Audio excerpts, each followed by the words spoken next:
नमस्कार दोस्तों, स्वागत है आपका इस सीरीज़ में जिसमें हम डिसीजन लेना सीखते हैं, रिस्क और अपॉर्चुनिटीज़ को समझते हैं। और आज का चैप्टर बहुत 100,000 वाट का बल्ब की तरह है। अंधेरे रात में जब आप गाड़ी चलाते हैं तो बहुत दिक्कत होती है, दिखता नहीं है, एक्सीडेंट होने के चांसेस होते हैं। लेकिन वहीं जब दिन हो जाता है तो सूरज हज़ारों वाट का बल्ब है, बल्ब ही नहीं है भाई, बहुत बड़ा रोशनी है। उसमें आपको जब दिखता है तो दूर दूर तक आपको दिखता है। लेकिन हाँ, एक बात का ध्यान रखिएगा, स्पीड में गाड़ी मत चलाइएगा। सूरज की रोशनी में भी आपको कंट्रोल रखना है अपने स्पीड का। तो जो भी आप सुनेंगे उसको प्रैक्टिकली कैसे अप्लाई करना है, उसके लिए आपको ओवर कॉन्फिडेंस नहीं होना चाहिए। और ओवर कॉन्फिडेंस कैसे पता चलता है? जब आपका मन कहता है हाँ हाँ हाँ, कौन गया, अब बस अब हम कर लेंगे। हमेशा मन में ये आना चाहिए, यार ये जो मैंने सुना है ना, ये थोड़ा थोड़ा समझ में तो आया है, लेकिन इसको प्रैक्टिस करके देखते हैं कि इसमें और गहरे कहाँ तक जा सकते हैं। आज के टॉपिक का नाम है टाइम होराइजन्स। समय, होराइजन को क्या बोलेंगे? समय की बेसिकली होराइजन होता है जहाँ आसमान और धरती मिलते हैं, उसको बोलते हैं होराइजन। दूर मिलता तो कहीं नहीं है, खाली लगता है मिल रहा है। तो एक समय जो बहुत दूर तक, एक लॉन्ग टर्म थिंकिंग के बारे में आज बात हो रही है। और आज जो आप सीखेंगे वो है saying I am in it for long run is a bit like standing at the base of Mount Everest, pointing to the top and saying that's where I am heading, well that's nice, now comes the test. इसमें आप ये सीखते हैं, जब आप ये कहते हैं कि मैं इस काम में ना ज़िंदगी भर लगाऊंगा, लॉन्ग टर्म के लिए हूँ, मतलब अगर कोई आदमी नौकरी करता है, किसी के साथ रहता है या प्यार मोहब्बत करता है, बोलता है मैं तुम्हारी ज़िंदगी भर साथ दूंगा, हमारा तुम्हारा जन्मों जन्म का रिश्ता है, साथ है। अगर आप ऐसा कहते हैं तो ठीक ऐसा ही है जैसे कि एक आदमी माउंट एवरेस्ट के नीचे खड़ा हो, एक बहुत बड़े पहाड़ के नीचे खड़ा हो, और वो बोलता है मैं ऊपर पहुँचूँगा, एकदम ऊपर चोटी पे। और ध्यान रखिएगा, माउंट एवरेस्ट वो छोटा वाला पहाड़ नहीं। जो मैं वहाँ पर गया था, बॉम्बे के बाहर एक जगह है आउटस्कर्ट्स पे, तो उसकी ट्रैकिंग 2 घंटे में पूरी हो गई थी। छोटा सा पहाड़ था वो। ये माउंट एवरेस्ट की बात हो रही है। एक पॉइंट के बाद तो हमारे परदादा भी नहीं घुस सकते, देवी देवता भी रो देते हैं जहाँ बर्फ़ हैं।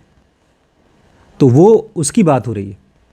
जब आप किसी काम के लिए कहते हैं मैं ज़िंदगी भर करूँगा, जब तक सांस में है तब तक कोशिश करता रहूँगा, तो ठीक ऐसा है कि आप बोलते हैं एक बड़ा सा माउंटेन है और आप ज़मीन से खड़े होकर बोलते हैं मैं बस वहाँ जब तक नहीं जाऊँगा ना तब तक छोड़ूंगा नहीं, बिल्कुल साथ दूंगा मैं आपका।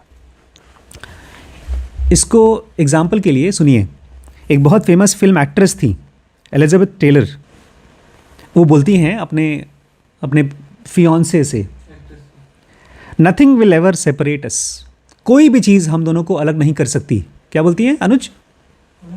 कोई भी चीज़ हम हस्बैंड वाइफ को, प्रेमी को अलग नहीं कर सकती। We will probably be married for another 10 years, अगले 10 साल तक हम शादीशुदा ही रहेंगे। 10 साल भी बहुत बड़ा बोल दिया, बिकॉज अंग्रेज़ों का तो चलता नहीं है। और ये उसने कब कहा था? 5 days before filing for divorce. 5 days divorce के लिए उसके 5 दिन बाद उन्होंने फाइल कर दिया कि हम साथ नहीं रह सकते। 5 दिन पहले क्या बोले? ज़िंदगी भर हम साथ रहेंगे। और उसके 5 दिन बाद गए, डिवोर्स कर लिया, अलग हो गए। तो जब हम किसी काम को लेते हैं और कहते हैं हम ज़िंदगी भर का, जैसे मैं ही बोलता हूँ WBX बना रहा हूँ, मैं Z बना रहा हूँ और मैं अगले 10 साल तक करता रहूँगा, या जैसे मैंने ज़ेनोविले बनाने का प्लान है, तो मैं अपने भगवान से प्रार्थना करता हूँ भगवान इज्जत रख लेना। और शोले फिल्म देखी है आपने? शोले फिल्म में अमिताभ बच्चन और धर्मेंद्र दोनों को पुलिस में, संजीव कुमार जी पुलिस वाले थे, उसको बोलते हैं, हाँ वो तीनों जा रहे थे ट्रेन में और ट्रेन पे हो गई अटैक।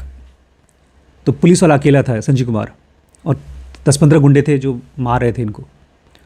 तो और ये दोनों गुंडे थे, इनको गिरफ्तार करके ले जा रहा था। तो ये गुंडा एक पुलिस को हेल्प करता है, मतलब ये दोनों गुंडे अमिताभ बच्चन और धर्मेंद्र संजीव कुमार को हेल्प करते हैं उन गुंडों से, डकैतों से बचने में। और उसके बाद वो बोलते हैं कि तुम लोग बड़े ताकतवर हो। तो धर्मेंद्र बोलता है अरे कोई बात नहीं, 10-15 के साथ तो 20 के साथ तो हम आराम से लड़ लेंगे। बाद में जब वो संजय कुमार चला जाता है पुलिस वाला, धर्मेंद्र अमिताभ से बोलता है, क्यों पार्टनर, ज़्यादा तो नहीं बोल दिया? तो अमिताभ बोलता है, अरे बोल दिया है तो देख लेंगे। नहीं, तो ये सीन था। तो जब भी मैं कोई बड़ा काम सोचता हूँ ना, तो मैं भगवान को देखकर बोलता हूँ, क्यों पार्टनर, ज़्यादा तो नहीं बोल दिया? तो पार्टनर क्या बोलता है? अपनी शक्ल शीशे में देखिए। Long term thinking is easier to believe in than to accomplish. Long term thinking, लंबे समय तक की चीज़ें कर पाना, इसको विश्वास करना आसान है और उसको करना बहुत मुश्किल है।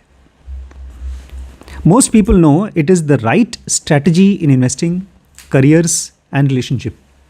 ज़्यादातर लोगों को पता है कि लॉन्ग टर्म थिंकिंग मतलब किसी काम को करना है तो लंबे समय तक करना है। ये लोगों को पता है कि चाहे आप निवेश कर रहे हो पैसा, तो ये सही चीज़ है, ये सही स्ट्रैटेजी है। अगर आप करियर बना रहे हो तो कम से कम 10 साल अपने काम को दोगे, तब जाके काम सीखोगे। या आप शादी कर रहे हो तो भी आपको टाइम देना पड़ेगा, तब जाकर के वो रिश्ता मजबूत होता है। ये लोगों को पता है।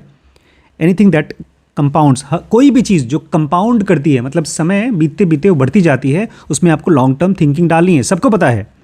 But saying I mean it for the long run is bit like standing at the base of Mount Everest pointing to the top and saying that's where I am heading, well that's nice, now comes a test. ये ऐसा ही है जैसे कि आप एक बहुत बड़े काम के लिए, जैसे यहाँ से लखीमपुर से आप कहें लखनऊ जाऊँगा पैदल, कांवड़ लेकर, बहुत अच्छी बात है। अरे कांवड़ तो छोड़ो, मैं अब रोज़ स्किपिंग करूँगा, 100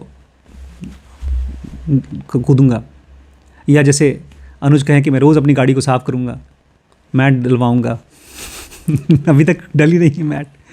तो जैसे ही आप किसी बड़े काम के बारे में सोचते हैं तो बहुत अच्छी बात है। ऑथर कहते हैं नाउ कम्स द टेस्ट।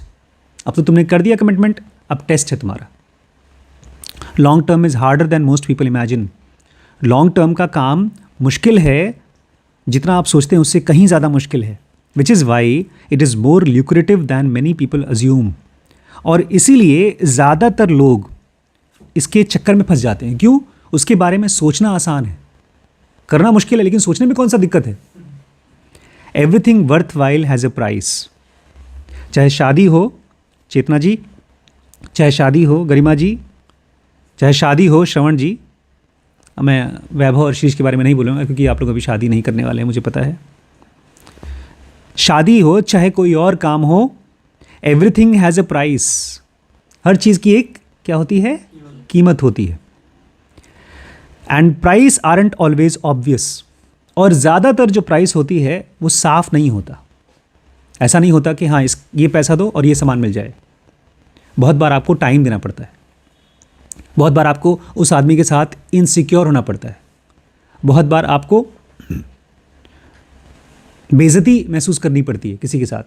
जो प्राइस होता है वो अलग अलग टाइप का होता है।